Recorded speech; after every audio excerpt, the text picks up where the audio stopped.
అహ్మదాబాద్ లో జరిగిన ఘోర విమాన ప్రమాదంలో అందరూ చనిపోయారు. ఒకరు కూడా బ్రతికి బట్టకట్టలేదని పోలీస్ అఫీషియల్స్ అధికారికంగా ప్రకటించిన తర్వాత ఎయిర్ ఇండియా కూడా ఒక ప్రకటన జారీ చేసిన తర్వాత ఒక విషయం బయటకు తెలిసింది. అదేంటంటే ఒకే ఒక వ్యక్తి ఆ ప్రమాదం నుంచి మృత్యుంజయుడిగా నిలిచాడు. నిజంగా మిరాకిల్ కదా. ఇలాంటి విమాన ప్రమాదం నుంచి ఒక వ్యక్తి బ్రతికి బయటపడడం అంటే నిజంగా ఒక అద్భుతమనే చెప్పాలి. అతని పేరు విశ్వాస్ కుమార్.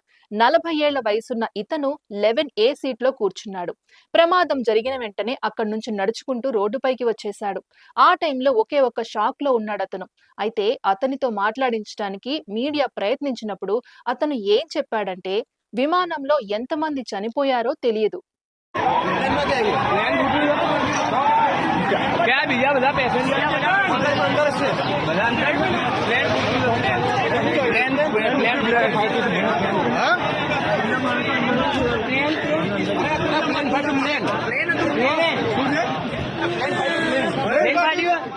నా కళ్ళ ముందే చాలా మృతదేహాలు పడి ఉన్నాయి. మాంసపు ముద్దలు మాత్రమే మిగిలాయి.